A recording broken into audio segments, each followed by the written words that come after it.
माजी आमदारची भूमिका मांडून या ठिकाणी तुम्ही उपोषण सोडलेलं आहे, नेमकं काय करणार? नाही, विषय असा आहे की वर्षभरापासून हे शेतकरी तहसील कार्यालयाच्या हेलपाटे मारत आहे. नमस्कार, MB न्यूज 365 म्हणजे महाराष्ट्रातील बातमीपत्रामध्ये आपले स्वागत आहे. मी मंगेश बोबडे. बघूया आजची विशेष बातमी. उपविभागीय अधिकारी चांदूर रेल्वे यांनी श्री किसनराव माधव इंगोले व इतर शेतकरी राहणार मांडवा तालुका चांदूर रेल्वे यांना आमरण उपोषण मागे घ्यावे व प्रशासनाला सहकार्य करावे असे पत्र देत आवाहन केले आहे. दरम्यान वीरेंद्रभाऊ जगताप माजी आमदार धामणगाव विधानसभा क्षेत्र यांनी मध्यस्थी करत संबंधित शेतकऱ्यांशी व प्रशासनाची चर्चा केली. सकारात्मक तोडगा काढण्याच्या आश्वासनानंतर शेतकऱ्यांनी आपले आमरण उपोषण मागे घेतले. यावेळी काँग्रेस पक्षाचे कार्यकर्ते तसेच परिसरातील नागरिक मोठ्या संख्येने उपोषणस्थळी उपस्थित होते. उपोषण सुटल्यामुळे तात्पुरता तणाव कमी झाला असला तरी आता प्रशासनाकडून शेतकऱ्यांच्या मागण्यावर ठोस कार्यवाही होऊन त्यांना न्याय मिळणार का हे पाहणे महत्त्वाचे ठरणार आहे. परिसरातील नागरिक व शेतकरी वर्ग याकडे लक्ष ठेवून आहेत. काँग्रेस पक्षाचे माजी नगरसेवक प्रफुल्ल कोकाटे यांनी उपविभागीय अधिकारी यांनी दिलेले पत्र संबंधित उपोषणस्थळी वाचून दाखविले. उपोषण सुटल्यानंतर शेतकरी वर्गाने दिली प्रतिक्रिया. तसेच मांडवा येथील सरपंच प्रांजलीताई इंगोले काय म्हणाल्या यावेळी माजी आमदार वीरेंद्रभाऊ जगताप यांनी दिली रोखठोकपणे प्रतिक्रिया. तर बघा. ब्युरो रिपोर्ट, MB न्यूज, महाराष्ट्रातील बातमीपत्र. उपविभागीय अधिकारी यांनी आपल्याला पत्र दिलेलं आहे. उपविभागीय अधिकारी चांदूर रेल्वे यांचे कार्यालय प्रतीमध्ये दिलेलं आहे. त्यांनी उप अधीक्षक भूमी अभिलेख चांदूर रेल्वे 2 नंबर आहे, नायब तहसीलदार निवडणूक चांदूर रेल्वे 3 आहे, मंडळ अधिकारी आमला विश्वेसर 4 आहे, ग्राम महसूल अधिकारी मांडवा 5 आहे, अध्यक्ष अब्लिक सचिव तंटा मुक्ती समिती मौजा पांडवा. विषय आहे, आपण जो विषय घेतलेला आहे, माननीय तहसीलदार साहेब यांनी मोका पाहणी न करता आदेश देऊन रस्त्यापासून वंचित ठेवण्याबाबतचा संदर्भ आहे. श्री किसनराव इंगोले व इतर 9 आमरण उपोषणचा अर्ज दिनांक आहे 20/2/2026. या कार्यालयाचे प्रकरण म्हणजे 5/2024/2025 आदेश पारित 10/2 दुसरा महिना 2026. उपरोक्त संदर्भीय विषयान्वये कळविण्यात येते की निवेदन करते श्री किसनराव इंगोले व इतर 9 मांडवा तालुका चांदूर रेल्वे जिल्हा अमरावती यांनी दिनांक 25/2/2026 पासून तहसील कार्यालय चांदूर रेल्वे जिल्हा अमरावती येथे आमरण उपोषण सुरू केलेले आहे. त्या अनुषंगाने सदर विषय दिनांक 5/3/2026 त्या अनुषंगाने सदर विषय दिनांक 5/3/2026 गुरुवार वेळ दुपारी 12 वाजता रोजी तंटामुक्ती समिती समोर ठेवण्यात यावा व अर्जदार, गैरअर्जदार व महसूल विभाग, भूमी अभिलेख, गृह विभाग यांच्या समक्ष मोका पाहणी करून आवश्यक ती कारवाई करण्यात यावी. उपविभागीय अधिकारी यांची स्वाक्षरी हे प्रतिलिपीमध्ये दिलेलं आहे. तहसीलदार यांना कळवलेलं आहे. 2 नंबर ठाणेदार Chandur railway police station, 3 number आहे किसनराव मारुतराव इंगोले व इतर 9 लोकांना त्यांनी पारित केलेलं आहे. तुम्ही सरपंच आहे ना, त्याने काय सांगा ना, आज तुमच्या मौजा मांडवा येथील या ठिकाणी उपोषणाला बसले होते तुमच्याच गावातील नागरिक. काय सांगा या ठिकाणी माजी आमदार वीरेंद्रभाऊ जगताप मध्यस्थी करून उपोषण सोडले. वीरेंद्रभाऊ जगताप दादा यांनी आज आमच्या गावामध्ये पांदन रस्त्याचा जो प्रश्न आहे हा मिटवला, त्याबद्दल मी त्यांचं खूप खूप धन्यवाद करते.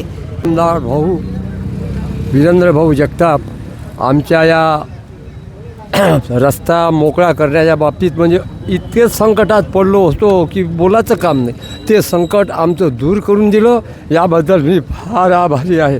आज उद्या आमच्या भावी पिढीला मुलांनासुद्धा त्रास होणार नाही इतकं आयुष्यभराचा उपकार आम्ही कितीही मोठं सांगितलं आदरानं, त्याला किंमत नाही, तोंडाला किंमत नाही, इतकं अपरंपार आभार आम्ही त्यांचे मानून राहिलो. एवढं त्यांचं कर्ज आमच्यावर झाल्यासारखं झालं आहे. एवढं बोलून मी माझ्या शब्दाला. माजी आमदार वीरेंद्रभाऊ जगताप यांनी उपोषण सोडलं आहे. हो, उपोषण त्यांनी सोडून दिलं आणि आम्ही आमच्या घरी सुखरूप परत गेलो. एवढी विनंती मोकळा करून दिला. काय सांगाल आजचा दुसरा दिवस आहे आणि दुसऱ्या दिवशी माजी आमदार विनोद जगताप यांनी मध्यस्थी करून उपोषण सोडलेले आहे. हे जे आजचं हे भाऊनं जे हे खूप याच्यातून केलं. आमची आता तब्येती ढासळली होती, सगळं कठीण बाजू होती. त्याने खूप मुलाचं काम केलं. त्याचे उपकार तर आता आम्ही तर बरं, पण आमची सगळी पिढी ही गावासाठी एकोप्याचं दिसून राहिलं. मला सगळं त्याच्यात खूप आनंद आहे. आमचे सगळे दिसून राहिले. आज तुमचे उपोषण सोडले याबद्दल तुम्ही काय सांगता? मी विनोद माऊलकर. मी सरांनी जगताप सरांनी जे आमच्यासाठी मोलाचं कार्य केलं, मी त्यांना खूप खूप धन्यवाद देतो. त्यांनी आपला वेळातला वेळ काढून आम्हाला वेळ दिला, त्याच्याबद्दल पुन्हा आम्ही आमच्या टीम कडून त्यांचं खूप अभिनंदन करतो. आज तुम्ही या ठिकाणी येऊन माजी आमदारची भूमिका मांडून या ठिकाणी तुम्ही उपोषण सोडलेलं आहे. नेमकं काय करतो? नाही, विषय असा आहे की वर्षभरापासून हे शेतकरी तहसील कार्यालयाच्या हेलपाटे मारत आहे आणि 1-2 नव्हे तर 33 शेतकरी, त्याच्यातले 4-5 लोकांनी ॲफिडेविट करून आमचा रस्ता सुरू आहे असं म्हटल्यामुळं तहसीलदार मॅडमनी यांच्या विरोधात निकाल दिला. पण 28 लोकांचा रस्ता वर्षभरापासून बंद आहे, त्याच्याबद्दल मात्र कोणी दखल घेतली नाही. हे दुर्दैव आहे. बळी तो कानपिळी. आणि या सरकारमध्ये अंधेर नगरी बेभूत राजा.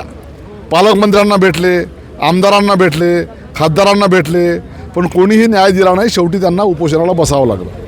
आणि आज उपोषण सोडलं म्हणजे त्यांचा रस्ता मिळाला असं होत नाही. परंतु SDO मॅडमनी लेखी आदेश काढले आणि आम्हाला शब्द दिला की 8 दिवसामध्ये यांचा रस्ता आम्ही मोकळा करून देतो. आता SDO सारखे 3 तालुक्याचे दंडाधिकारी जर शब्द पाळणार नसतील तर मग विश्वास कोणावर ठेवायचा? पालकमंत्र्यांनी काही केलं नाही, आमदारांनी केलं नाही आणि उद्या SDO तहसीलदारही काही करणार नसतील तर गोरगरीब जनतेनं न्याय मागावा कुठं? एकीकडे शिवाजी महाराजाची जयंती साजरी करायची. शिवाजी महाराजांनी जमिनी मोजल्या, जमिनीचा ताबा दिला, शेतसारा जास्तीचा वसूल न करणाऱ्यांवर सक्तीनं कायदा केला. असे शिवाजी महाराज, त्यांचं नाव घ्यायचं, फक्त शिवाजी महाराज की जय म्हणायचं, जय भवानी जय शिवाजी महाराजचं, आणि नेमकं उलटं करायचं आणि गोरगरीब रयतेला, गोरगरीब जनतेला त्रास होईल असं वागायचं. शेतीमालाला भाव नाही, शेतकऱ्यांना शेतात जायला रस्ते नाही, केवळ घोषणा आणि घोषणांचाच पाऊस, हे या सरकारचं काम सुरू आहे. आणि अंधेर नगरी बेभूत राजा अशा पद्धतीने हे काम सुरू आहे. म्हणून आमच्या वतीनं, तालुका काँग्रेसच्या वतीनं, शहर काँग्रेसच्या वतीनं मांडवावासियांना जेवढी मदत करता येईल तेवढी मदत आम्ही या प्रकरणात करू, एवढीच अपेक्षा या निमित्तानं व्यक्त करतो. यापूर्वी यांनी तहसीलदारांनी या ठिकाणी भरपूर असा कागदोपत्री व्यवहार केला, पण त्यांना न्याय मिळणार नाही. याबद्दल तुम्ही काय सांगणार? नाही, नेमकं कायद्यावर बोट ठेवून तहसीलदार मॅडमनं चुकीचा निर्णय दिला.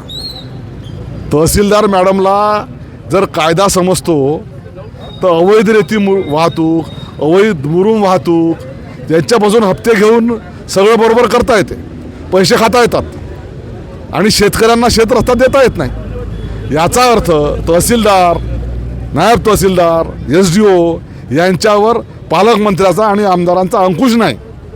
मोकाट सुटलेले आहे अधिकारी, फक्त पैसे खाण्यामध्ये मशगूल आहेत. पोलीसवाले पैसे खातात, भूमी अभिलेखवाले पैसे खातात आणि शेतकऱ्यांना वाऱ्यावर सोडतात. ही या तालुक्याची दुर्दशा आहे आणि याच्यासाठी सर्वस्वी सरकार आणि आमदार आणि त्यांचं घराणं जबाबदार आहे. ही होती आजची विशेष बातमी. अशा विशेष बातम्या मिळवण्यासाठी आजच MB न्यूज म्हणजे महाराष्ट्रातील बातमीपत्राला लाईक करा, सबस्क्राईब करा. मी मंगेश, धन्यवाद. भेटूया एका पुन्हा नवीन बातमीमध्ये.